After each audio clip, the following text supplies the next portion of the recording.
안녕하세요. 오늘부터는 과학의 유명한 법칙과 실험을 검증해 보도록 하겠습니다. 1 더하기 1은 2입니다.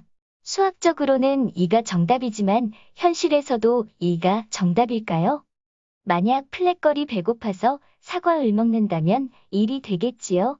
사과를 먹고 난 후 사과씨 2개를 먹지 않고 뺏어낸다면 3이 될 수도 있고요. 사과씨가 사과나무로 성장하여 사과를 수확하면 그 수는 해야일 수 없습니다. 과학은 관찰을 통해서만 그 결과를 알 수 있는 것입니다. 오늘날 우리가 알고 있는 과학은 관찰이 아닌 수학 공식이나 법칙, 검증되지 않은 실험으로 과학을 증명하고 있습니다. 수학은 숫자일 뿐 그 자체가 과학일 순 없습니다. 유명한 과학자의 수학적 법칙이나 실험이 얼마나 허구인지 밝혀내 드리고 오늘은 빛의 속도 측정에 성공한 푸코와 마이컬슨의 실험을 검증해 보겠습니다. 갈릴레오는 빛의 속도를 측정하려다 실패를 하였습니다. 야구에서 투수와 포수가 공을 주고받듯이 빛을 서로에게 주고받는 방식으로 빛의 속도를 측정하려 했으나 실패하여 결국 사람이 광원으로부터 얼마간의 거리에 있던 어느 위치에 있던 간에 모두가 똑같은 속도로 보인다고 하여 빛의 속도는 무한대라고 정의를 내렸습니다. 다음은 푸코의 실험입니다. 백열등이 S이고 백열등 앞에 빛이 가느다랗게 나오라고 작은 구멍이 있는 얇은 슬릿이 있습니다. 회전거울인 R거울에서 빛이 반사되어 오목거울인 M거울에 빛이 도달하면 오목렌즈의 M거울은 빛이 한 곳에 모이게 하는 특성이 있으므로 빛이 퍼져나가는 것을 방지하여 회전거울인 R거울에 M거울에서 반사된 빛이 모이게 하는 것입니다.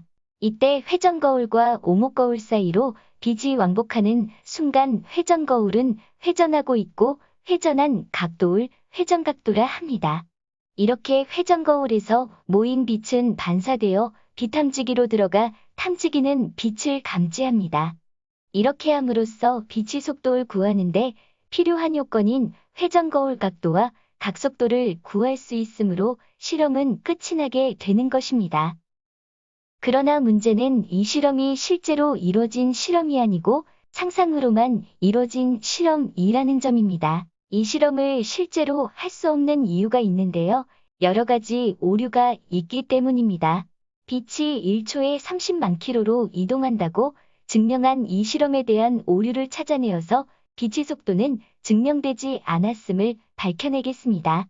백열등 앞에 작은 구멍이 있는 슬릿이 있지만 빛은 퍼져나가는 성질이 있어 결국 빛은 퍼져나갈 것이고 회전거울 아래 반사되어 오목거울 M까지 도착하면 빛은 완전히 퍼져 있을 뿐만 아니라 반사된 빛은 상쇄가 크기 때문에 빛의 세기는 약해졌을 것입니다. 퍼져버린 빛이 오목렌즈인 M거울에 의해 한 점으로 모인다 해도 회전거울에 다시 반사되어 비탐지기로 빛이 가는 동안 또다시 빛은 퍼지게 될 것입니다. 비탐지기 위치로 각속도를 구해야 하는데 회전거울에서 반사된 빛은 퍼져나가므로 정확한 탐지기의 위치를 구할 수 없습니다. 즉 탐지기가 A, B, C, D 어느 위치에 있던 간에 빛을 탐지할 수 있으므로 빛의 속도를 구하는데 필요한 각속도와 회전각도를 구할 수가 없는 오류가 있습니다. 두 번째는 거리 측정의 오류입니다. 빛은 1초에 30만 킬로로 간다고 했습니다. 그렇다면 0.00001초에 3킬로로 간다는 계산이 나오는데 1800년 후반 그 당시에 회전거울이 딱 정확히 0.00001초를 측정할 수 있는 기술이 있는지 궁금하고 현재도 불가능한 걸로 압니다. 정확히 0.00001초 만에 회전거울을 회전시켜야 하는데 가능할까요? 불가능하다고 봐야겠습니다. 빛이 0.00001초 만에 3km로 이동하기 때문에 그렇게 큰 실험 장소를 구할 수 있었을까요? 장애물 하나 없는 곳을 빛이 최소 3km로 이동하여 퍼져나가기 때문에 엄청나게 큰 오목거울이 있어야 합니다. 아마도 최소 1km, 크기의 오목 거울이 있어야 이 실험이 가능하지 않을까 생각하는데요. 불가능하겠죠. 세 번째는 약한 백열등 광원이 되겠습니다. 이 실험에서 빛은 회전 거울과 오목 렌즈 사이로 왕복 운동을 하기 때문에 빛이 최소 6km로 이동해야 함은 물론이고, 빛이 여러 번 반사되어 빛의 광도가 상쇄되므로 빛의 광도가 무척 커야 합니다. 그리고 실험에서 백열등 앞에 작은 구멍이 있는 슬릿이 놓여져 있기 때문에 빛의 광도는 더욱 작을 것입니다. 이 실험을 위해서는 어마어마한 광도를 가진 전구가 있어야 합니다.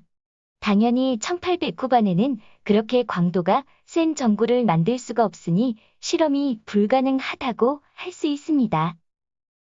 다음은 마이컬슨의 빛의 속도 실험인데요. 푸코의 실험보다 약간 업그레이드 되었다고는 하지만은 별 차이는 없습니다. 따라서 푸코 실험과 마찬가지로 마이컬슨의 빛의 속도 실험도 똑같은 오류를 범하고 있습니다. 실제로 실험이 실행되지 않았고 실행할 수도 없는 실험입니다. 빛의 속도를 구하기 위해서는 빛이 이동하는 순간 팔명각이 8분의 1이 이동하는 시간을 측정해야 하는데 절대 불가능하여 엉터리 실험 2라고 할 수 있습니다. 오늘 방송 내용은 어려운 내용이 아니니 반복 시청하시면 이해하기 쉬울 겁니다.